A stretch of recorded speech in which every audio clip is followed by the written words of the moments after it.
오늘 19절에 하나님 앞에서 너희의 말을 듣는 것이 하나님 말씀을 듣는 것보다 옳은가 판단하라.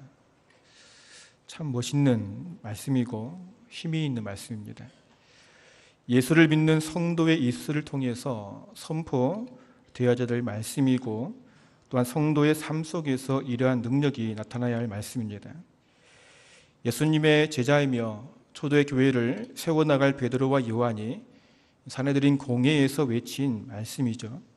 우리가 이 한 절을 보면 참으로 멋있는 말씀이지만 사내들인 공회의 의장인 대제사장과 해원인 바리새인들과 서기관들의 140여 개의 눈동자를 향해서 외친 말씀 하시를 생각할 때에 제자들의 믿음이 참 대단하다라는 것을 알 수 있습니다.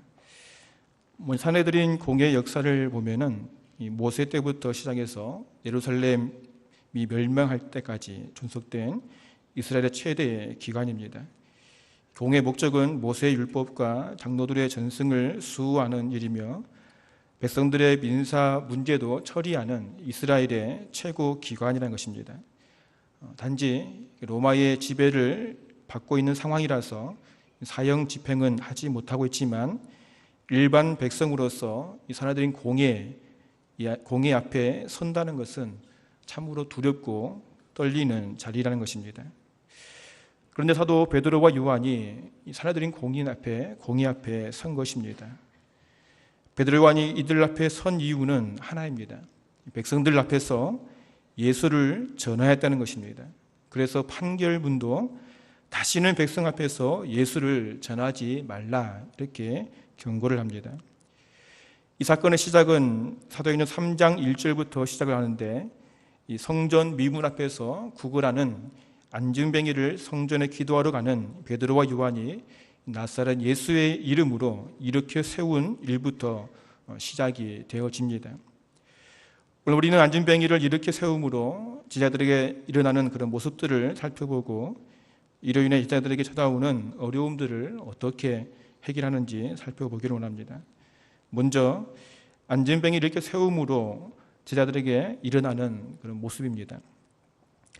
이 땅에 태어나서 40여 년 동안 한 번도 걸어보지 못한 불쌍한 사람이 있습니다. 이 불쌍한 안진뱅이가 할 수 있는 일이라고는 다른 사람들이 들것에 메고 내려주는 곳에 구걸을 해서 구걸을 하는 게 전부였습니다. 남이 주면은 먹고 남이 안 주면 굶는 정말 불쌍한 사람이었습니다. 하루는 사람들이 안진뱅이를 성전 미문이라는 곳에 앉혀주어서 이 성전을 드나드는 사람들로부터 한 푼 두 푼 받았던 것입니다. 그런데 마침 성전에 기도하러 올라온 이 베드로와 요한의 눈에 뜨인 것입니다. 베드로는 성령의 감동으로 안진뱅이의 손을 붙잡고 예수의 이름으로 일으켜 세웠습니다. 안진뱅이는 오늘 난생 처음으로 자신의 두 다리로 땅을 딛고 일어서서 뛰어다닌 것입니다. 평소에 나도 걸어보았으면 좋겠다 이런 소원을 가졌었는데 예수라는 사람의 이름으로 일어난 것입니다. 그래서 너무나 기쁜 나머지 성전 안으로 뛰어들어가 많은 사람들에게 자신의 다리를 보여주며 자신을 낫게 해주신 하나님을 찬송하는 것입니다. 많은 사람들이 자신을 보면서 신기해하자 옆에 서 있는 베드로와 요한을 붙잡으면서 바로 이 사람들이 내 다리를 낫게 해줬다라고 외치는 것입니다. 베드로와 요한은 안진뱅이의 다리를 고침으로 갑자기 생각지도 않은 이 스타가 되어버렸습니다. 많은 사람들이 베드로의 놀라운 능력을 보고 솔로몬 행각으로 뛰어들어와서 모이기 시작하는 것입니다. 우린 여기서 잠깐 생각해야 될 것이 있는데 예수님이 살아계실 때에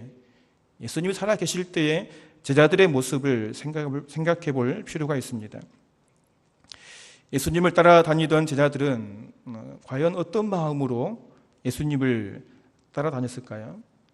예수님이 하나님의 아들이기에 십자가에 죽으시고 다시 사실 것을 믿었기에 따라다녔습니까?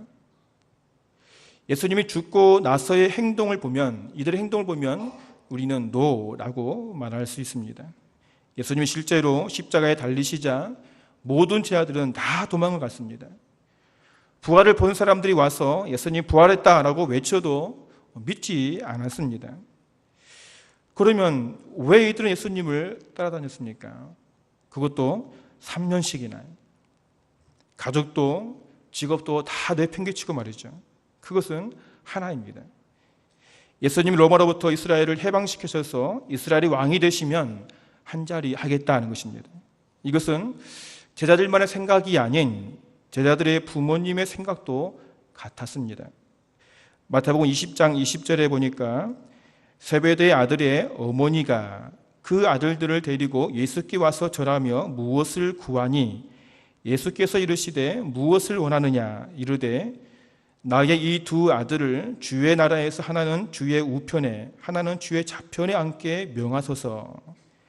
세베대 아들들은 야고보와 요한입니다. 야고보 요한의 어머니가 두 아들을 데리고 예수님을 찾아온 것입니다. 그리고 나중에 예수님이 왕이 되시면 우리 요한이와 야고보를 예수님의 좌우편에 앉혀달라고 간청을 한 것입니다. 제자들의 마음이 바로 이래였습니다. 한자리에 하겠다는 그 마음 말이죠. 자신의 영광을 드러내고 싶은 그 마음을 가지고 예수님을 쫓아다닌 것입니다. 그런데 오늘 제자들의 모습을 보면 이러한 모습은 전혀 보이지 않습니다. 안진병 일으키는 놀라운 기적을 통해서 모든 사람들이 자신들을 우러러보는 상황에서 그냥 가만히만 있으면 영광을 받을 수 있는 그 자리에서 오히려 제자들은 그들을 말렸던 것입니다. 영광을 받으실 분은 우리가 아니라 바로 예수라는 것입니다. 안진병이를 치료한 것은 우리의 능력이 아니라 예수의 이름으로 치료했다는 것입니다. 그러면서 안진병을 치료한 예수가 누구인지 그들에게 전하기 시작한 것입니다. 제자들의 이러한 모습은 옛날 모습과는 전혀 다른 모습입니다. 무엇이 제자들을 이렇게 만들었을까요? 그것은 제자들의 마음이 하나님께 있었다는 것입니다. 하나님 앞에서 너의 말을 듣는 것이 하나님 말씀 듣는 것보다 옳은가 판단하라. 바로 여기에 제자들의 마음이 있는 것입니다. 하나님 앞에 서 있는 마음 말이죠. 비록 나를 제자로 삼아주신 예수님은 십자가에 죽으시고 무덤에 장사되어 죽었지만 주님 말씀대로 3일 만에 다시 살아나셔서 우리에게 성령을 선물로 주시고 주님의 증인의 삶을 살아가도록 명령하신 주님 앞에 서 있다는 것입니다. 이 땅 가운데 영광을 받으실 분은 오직 생명의 주님밖에 없다는 것입니다. 우리는 단지 하나님 앞에서 우리에게 주어진 사명을 감당하는 것밖에 없다라고 말하고 있는 것입니다. 모든 영광은 오직 주님께 돌리라는 것입니다. 그리고는 자신들을 바라보는 백성들을 향해서 생명의 주님을 전하기를 시작하였습니다. 부모님들, 사람의 마음을 움직이고 하나님 앞에 자신이 죄인임을 깨닫게 하는 것은 세상의 그 어떤 말들이 아닌 하나님 말씀밖에 없는 줄로 믿으시기 바랍니다. 베드로와 요한은 자신들을 바라보며 솔로몬 행각에 모인 모든 사람들에게 이 생명의 주님을, 예수님을 전하기 시작한 것입니다. 심지어는 예수는 하나님께서 우리 인생들을 구원하시기 위해서 보내신 거룩하고 의로우신 생명의 주님이신데 무지한 너희가 죽였다고 선포하고 있는 것입니다. 그러나 하나님께서는 무지한 우리 인생들에게 참 생명을 주시기 위해서 십자가에 죽은 예수를 다시 살려주셨고 오직 예수 이름만 구원을 받게 하셨다라고 선포하고 있습니다. 그러니 너희는 회개하고 예수의 이름을 믿어 다시 하나님께로 돌아오라, 생명의 복음을 외친 것입니다. 이렇게 베드로와 요한이 이 땅에 참 생명이신 예수 그리스도를 선포하자 4장 4절에 그곳에 모이는 5천 명의 사람들이 예수를 믿는 놀라운 역사가 일어난 것입니다. 말씀이 선포될 때에 하나님께서 어리석은 백성들의 마음을 열어주시고 말씀을 깨닫게 하셔서 예수님의 이름으로 세례를 받게 한 것입니다. 예수의 이름을 믿게 하신 것입니다. 이 땅의 죄인들에게 참 생명을 주고 하나님께로 인도할 수 있는 것은 하나님의 말씀, 오직 예수의 복음밖에 없는 줄로 믿으시기 바랍니다. 그래서 우리는 어떻게 해서든지 세상 사람들로 하여금 예수의 복음을 들을 수 있는 기회를 만들어 주하는 것입니다. 그 생명의 복음을 들을 수 있는 곳이 바로 교회라는 곳입니다. 바로 예배라는 것입니다. 하나님은 예배를 통해서 하나님 세워준 주의 종을 통해 입술을 통해 퍼져진 생명의 말씀이 능력이 되어 인생들의 심령을 쪼개고 하나님 앞에 죄인임을 철저히 회개케 하시고 오직 나를 구원케 하시는 분은 오직 십자가에 죽으시고 다시 사신 예수를 믿을 때에만 이루어짐을 믿게 하도록 역사하시는 것입니다. 이를 위해서 우리는 태신자 전도주의를 하는 것 아니겠습니까? 온 교인이 한 마음으로 함께 태신자를 품고 기도하고 전도하여 그들을 초청하여서 하나님의 교회로 인도하는 거 아니겠습니까? 중요한 것은 이러한 중요한 시기에 우리의 마음이 하나님 앞에 서 있어야 한다는 것입니다. 살아계신 하나님 앞에 말입니다. 사람을 의식하는 우리의 인생이 아니라 살아계신 하나님 앞에 선 거룩한 성도로 나갈 때에 우리는 담대히 세상을 향해 생명의 복음을 전할 수 있는 것입니다. 바로 베드로와 요한의 마음이 하나님께 향하였기에 수많은 사람들이 자신들을 우러러보는 상황 속에서 자신들은 십자가 뒤에 감추고 오직 예수의 이름만을 드러내고 오직 예수님께 영광을 돌릴 수 있었던 것이죠. 우리도 날마다 하나님 앞에 서서 오직 예수만을 전하며 예수의 이름만을 자랑할 수 있는 우리의 믿음이 되어지기를 간절히 소원합니다.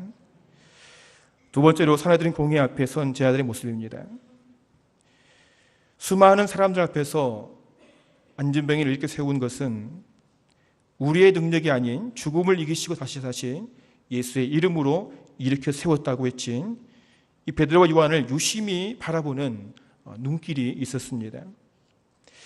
이들을 바라보는 눈들은 시간이 지나면 지날수록 시기와 질투의 눈길로 바뀌었습니다.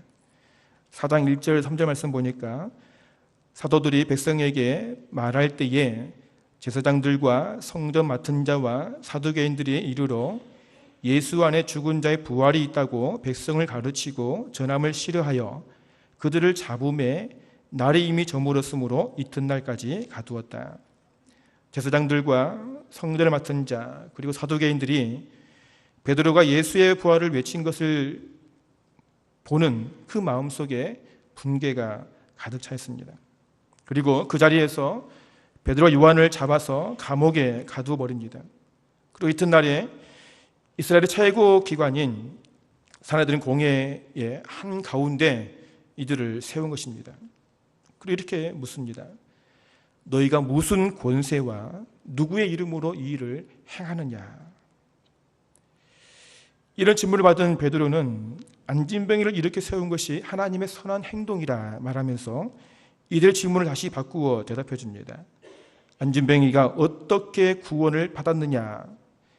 어떻게 구원을 받았느냐? 이렇게 물은다면 예수 그리스도의 이름으로 세웠다라고 대답을 한다는 것입니다. 베드로가 안진뱅이가 어떻게 구원을 받았느냐 이렇게 말하는 것은 하나님께서 안진뱅이의 육체적인 질병만을 치료한 것이 아니라 그의 영혼까지 구원해 주셨다는 것을 말하고 있는 것입니다.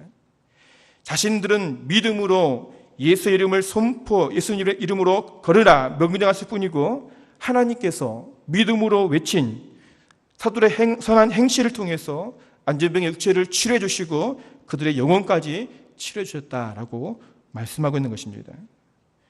그러면서 베드로는 이 공회의 모든 사람들을 향해서 당당하게 이렇게 외칩니다. 너희와 모든 이스라엘 백성들은 알라고 말이죠. 오늘 10절 말씀입니다. 너희와 모든 이스라엘 백성들은 알라. 너희가 십자가에 못 박고 하나님이 죽은 자 가운데서 살리신 나사렛 예수 그리스도의 이름으로 이 사람이 건강하게 되어 너희 앞에 섰느니라.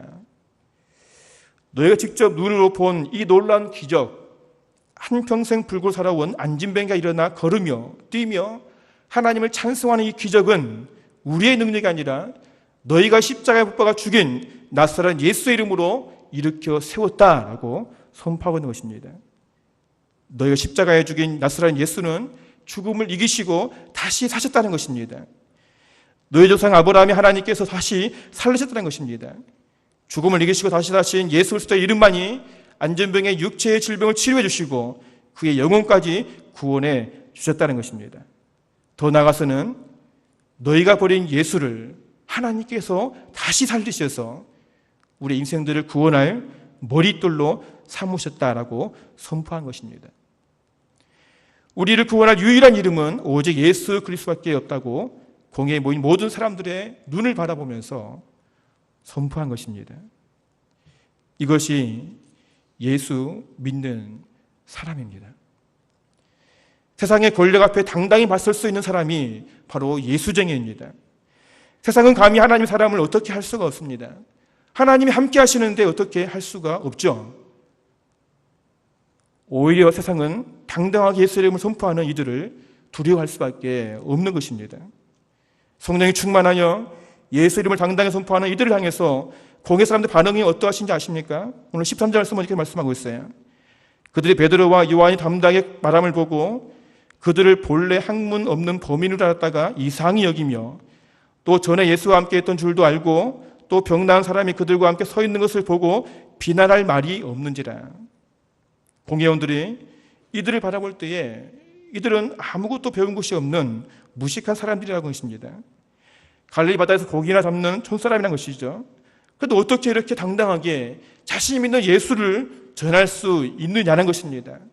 어떻게 안전병이를 이렇게 세울 수 있는 놀라운 능력을 행할 수 있느냐는 것입니다. 제자들 바라보는 이들의 눈은 틀리지 않았습니다. 그러나 분명한 것은 이렇게 무지하고 어리석은 사람들이 14절 말씀처럼 안진병이를 일으켜 세운 사람들입니다. 세상 사람들 눈에는 우리들이 아무리 무식해 보이고 가진 것이 없어 보이고 초라해 보여도 성령 하나님이 우리와 함께 하시면 안진병에도 이렇게 세우고 한 사람의 영혼도 죽음에서 생명으로 옮기는 놀라운 역사를 일으킬 줄로 믿으시기 바랍니다. 제자들은 공회 지도자들을 날카로운 눈빛에 두려워 떨며 목숨을 구걸하는 그런 사람들이 아니었습니다. 하나님 앞에 선자라서 당당하게 내가 믿는 예수, 나에게 참 생명을 주신 예수, 죽음을 이기시고 다시 사신 예수님을 전한 것입니다. 왜냐하면 우리가 보았다는 것입니다. 죽음을 이기시고 다시 사신 예수를 우리가 보았다는 것입니다. 오직 예수만이 우리 인생들에게 참 생명을 주실 수 있는 분임을 우리는 확신한다는 것입니다. 그래서 베드로와 요한은 공회에서 다시는 예수님을 전하지도 가르치지도 말라고 협박하는 그들을 향해서 하나님 앞에서 너희 말을 듣는 것이 하나님 말씀을 듣는 것보다 옳은가 판단하라. 우리는 보고 들은 것을 말하지 않을 수 없다라고 강하게 선포하고 있는 것입니다. 우리 또한 하나님 앞에 서시기를 바랍니다. 죽음을 이기시고 다시 사셔서 우리에게 영원한 생명을 주신 예수님 앞에 날마다 서셔서 살아가시기를 바랍니다. 우리에게 말씀을 통해서 보여주시고 주의 종을 통해서 듣게 해주시는 예수만을 선포하며 예수만을 자랑하며 살아가시기를 간절히 소원합니다. 그럴 때 세상은 하나님 앞에 선 우리를 두려워할 수밖에 없는 것입니다. 우리는 세상을 두려워할 필요가 없습니다. 세상의 눈치를 볼 필요가 없습니다. 왜 하나님의 사람이 세상의 눈치를 봅니까? 세상이 하나님의 사람의 눈치를 보는 것입니다. 왜냐하면 하나님의 사람 말 한마디에 권세가 있고 사람의 영혼을 살리고 죽일 수 있는 하나님의 능력이 있기 때문입니다. 5월 28일 태신의 전도 주일, 하나님 앞에 선 거룩한 성도들을 통해서 이 땅의 악한 영들이 두려워 떨며 참 생명의 역사를 일어나는 생명의 축제가 되어지기를 간절히 소원합니다. 부모님들, 미리 걱정하지 마시기 바랍니다. 과연 몇 명이 올까? 요즘 전도 힘든데 얼마나 올 수 있을까? 전도 주일이 끝나고 얼마나 남을까? 몇 명 남지도 않은데 뭐 그리 큰 돈을 쓰는가? 이런 말들은 하나님의 일을 방해하는 일이고 하나님께 책망을 듣는 일임을 기억하시기 바랍니다.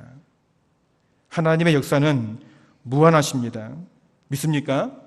하나님의 역사는 거침이 없습니다. 주님이 작정하시면 이 천마산을 들어서 송도 앞바다에 세우시는 능력의 하나님이십니다. 믿습니까? 내가 믿는 하나님은 살아계신 하나님이십니다.